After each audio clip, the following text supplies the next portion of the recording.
ಆತ್ಮೀಯ ವೀಕ್ಷಕರೇ, ತಮಗೆಲ್ಲ ಮತ್ತೊಮ್ಮೆ ಸ್ವಾಗತ. ನಾನು ಈ ದಿನ ಆರೋಗ್ಯಕರ ಸಾಂಪ್ರದಾಯಿಕ ಶೈಲಿಯ ಅರಿಶಿಣದ ಕಡಬನ್ನು ಹೇಗೆ ಮಾಡೋದಂತ ತೋರಿಸ್ತಾ ಇದ್ದೇನೆ. ಇದನ್ನು ಮಾಡೋದು ತುಂಬಾ ಸುಲಭ. ಪಾಟಲ್ಲೇ ಬೆಳೆದಿರುವಂಥ ಅರಿಶಿಣ ಎಲೆಗಳಿಂದ ಸುಲಭವಾಗಿ ಮಾಡ್ಕೊಳ್ಬೋದು. ಹಬ್ಬ ಹರಿದಿನಗಳಲ್ಲಿ ಸಹ ದೇವರ ನೈವೇದ್ಯಕ್ಕೆ ಸಹ ಮಾಡ್ಬೋದು. ಆರೋಗ್ಯಕ್ಕೆ ತುಂಬಾ ಒಳ್ಳೆಯದು. ಏಕೆಂದರೆ ಅರಿಶಿಣ ಎಲೆಯಲ್ಲಿ ಆ್ಯಂಟಿಸೆಪ್ಟಿಕ್, ಆ್ಯಂಟಿಬಯೋಟಿಕ್ ಪ್ರಾಪರ್ಟಿಗಳಿರುವುದರಿಂದ ಇಮ್ಯುನಿಟಿಯನ್ನು ಹೆಚ್ಚಿಸಿಕೊಳ್ಳಲು ಇದು ತುಂಬಾ ಉತ್ತಮ.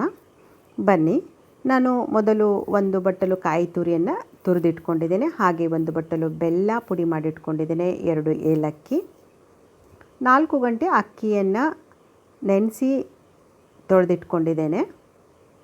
ಹಾಗೆ ಅರಿಶಿಣದ ಎಲೆಗಳನ್ನು ಸಹ ಕಟ್ ಮಾಡಿ ಕ್ಲೀನಾಗಿ ನೀರಲ್ಲಿ ತೊಳೆದು ಇಟ್ಕೊಂಡಿದ್ದೇನೆ. ಸ್ವಲ್ಪ ಎಲೆಗಳು ದೊಡ್ಡದಾಗಿದೆ, ತೊಟ್ಟನ್ನು ಸಹ ಈ ಥರ ಕಟ್ ಮಾಡಿ ಇಟ್ಕೊಂಡಿದ್ದೇನೆ. ಎಲೆ ದೊಡ್ಡದಾಗಿರುವ ಕಾರಣ ನಾನಿಲ್ಲಿ 1ರಲ್ಲಿ 2 ಭಾಗ ಕಟ್ ಮಾಡ್ಕೊಳ್ತಾ ಇದ್ದೇನೆ. ಎಲೆ ಸಣ್ಣದಾಗಿದ್ದರೆ ಕಟ್ ಮಾಡ್ಕೊಳ್ಳೋ ಅವಶ್ಯಕತೆ ಇರುವುದಿಲ್ಲ. ನಾವು ಹಾಗೆ ಒಂದೊಂದೇ ಎಲೆ ಉಪಯೋಗ ಮಾಡ್ಬೋದು. ಮೊದಲಿಗೆ ಇದನ್ನು ಪೇಸ್ಟ್ ಮಾಡ್ಕೊಳ್ಳೋಣ. ಇದಕ್ಕೆ ಅಕ್ಕಿಗೆ ಒಂದು ಸ್ವಲ್ಪವೇ ನೀರು ಹಾಕಿ, ಸ್ವಲ್ಪ ಚಿಟಿಕೆಯಷ್ಟು ಉಪ್ಪನ್ನು ಹಾಕಿ, ದೋಸೆ ಹಿಟ್ಟಿನ ಹದಕ್ಕಿಂತಲೂ ಗಟ್ಟಿಯಾಗಿ ರುಬ್ಕೊಳ್ಬೇಕು. ಪೇಸ್ಟ್ ಗಟ್ಟಿಯಾಗಿ ಬರಬೇಕು ಮತ್ತು ನುಣ್ಣದಾಗಬೇಕು.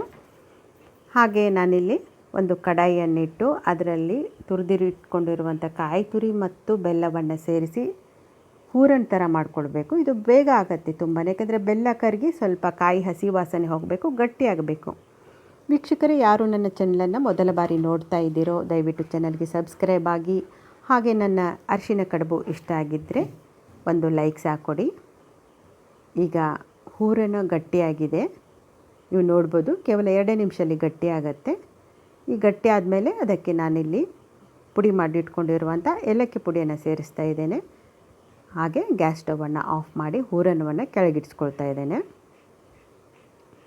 ಈಗ ಕಟ್ ಮಾಡಿಟ್ಕೊಂಡಿರುವಂಥ ಎಲೆಯನ್ನು ತಗೊಂಡು, ಒಂದೊಂದೇ ಎಲೆಯನ್ನು ತಗೊಂಡು ರುಬ್ಬಿಟ್ಕೊಂಡಿರುವಂಥ ಅಕ್ಕಿ ಹಿಟ್ಟಿನ ಪೇಸ್ಟನ್ನು ಈ ರೀತಿ ಒಂದು ಚಮಚೆಯಿಂದ ತೆಳುವಾಗಿ ಸವರಬೇಕಾಗತ್ತೆ. ಕೈಯಿಂದ ಸಹ ಸವರ್ಬೋದು ಅಥವಾ ಚಮಚೆಯಿಂದ ಸಹ ಸವರ್ಬೋದು. ಆದಷ್ಟು ತೆಳುವಾಗಿ ಸವರಿದ್ರೆ ಚೆನ್ನಾಗಿ ಬರುತ್ತೆ ಕಡುಬು. ನಾನಿಲ್ಲಿ 1 ಬಟ್ಟಲು ಕಾಯಿ ತುರಿಗೆ 1 ಬಟ್ಟಲು ಬೆಲ್ಲ ಸೇರಿಸಿದ್ದೇನೆ. ನಿಮಗೆ ಸಕ್ಕರೆ ಸಿಹಿ ಇಷ್ಟ ಆಗದೇ ಇದ್ದರೆ ಸ್ವಲ್ಪ ಕಡಿಮೆ ಸಹ ಹಾಕ್ಕೊಳ್ಳಿ. ಈ ರೀತಿ ಎಲೆಯನ್ನು ಮಡಚಿ ನಾನು ಕುಕ್ಕರ್ ಡಬ್ಬಿಯಲ್ಲಿ ಇಟ್ಕೊಳ್ತಾ ಇದ್ದೇನೆ. ಕುಕ್ಕರಲ್ಲಿ ಸುಮಾರು 10ರಿಂದ 12 ನಿಮಿಷಗಳವರೆಗೆ ಸ್ಟೀಮ್ ಕುಕ್ ಮಾಡಿಕೊಂಡ್ರೆ ಕಡುಬು ರೆಡಿಯಾಗತ್ತೆ. ನೋಡಿ, ಈ ರೀತಿ ತೆಳುವಾಗಿ ಹಿಟ್ಟನ್ನು ಸವರಿ ಮಧ್ಯಭಾಗದಲ್ಲಿ ಹೂರಣವನ್ನು ಹಾಕಿ ಎಲೆಯನ್ನು ಈ ಥರ ಮುಚ್ಚಿ ಈ ಥರ ಕುಕ್ಕರ್ ಡಬ್ಬದಲ್ಲಿ ಇಡ್ತಾ ಹೋಗಬೇಕು. ನೀವು ಕುದಿಸು ಬುಟ್ಟಿಯಲ್ಲಿ ಸಹ ಕಡುಬುಗಳನ್ನು ಕುದಿಸ್ಕೊಳ್ಬೋದು. ಒಂದು ಪಾತ್ರೆಗೆ ನೀರನ್ನು ಹಾಕಿ ಅದರ ಮೇಲೆ ಕುದಿಸು ಬುಟ್ಟಿಯನ್ನಿಟ್ಟು ಈ ಥರ ಕಡುಬುಗಳನ್ನಿಟ್ಟು ಮೇಲೆ ಲಿಡ್ಡನ್ನು ಮುಚ್ಚಿ ಒಂದು 10 ನಿಮಿಷ ಬೇಯಿಸ್ಕೊಳ್ಬೋದು. ಸ್ಟೀಮ್ ಕುಕ್ ಮಾಡಿದರೆ ಆ ಮೆಥಡಿಂದ ಸಹ ಮಾಡ್ಕೊಳ್ಬೋದು. ನಾನಿಲ್ಲಿ ಕುಕ್ಕರಲ್ಲಿ ಮೇಲೆ ವೇಟ್ ಹಾಕದೆ ಸ್ಟೀಮ್ ಕುಕ್ಕನ್ನು ಮಾಡ್ಕೊಳ್ತಾ ಇದ್ದೇನೆ. ಹಾಗಾಗಿ 10ರಿಂದ 15 ಕಡುಬುಗಳನ್ನು ಒಟ್ಟಿಗೆ ಮಾಡಿ ಡಬ್ಬದಲ್ಲಿ ಸೇರಿಸಿ ಸ್ಟೀಮ್ ಕುಕ್ ಮಾಡ್ಕೊಳ್ತಾ ಇದ್ದೇನೆ. ನೋಡಿ,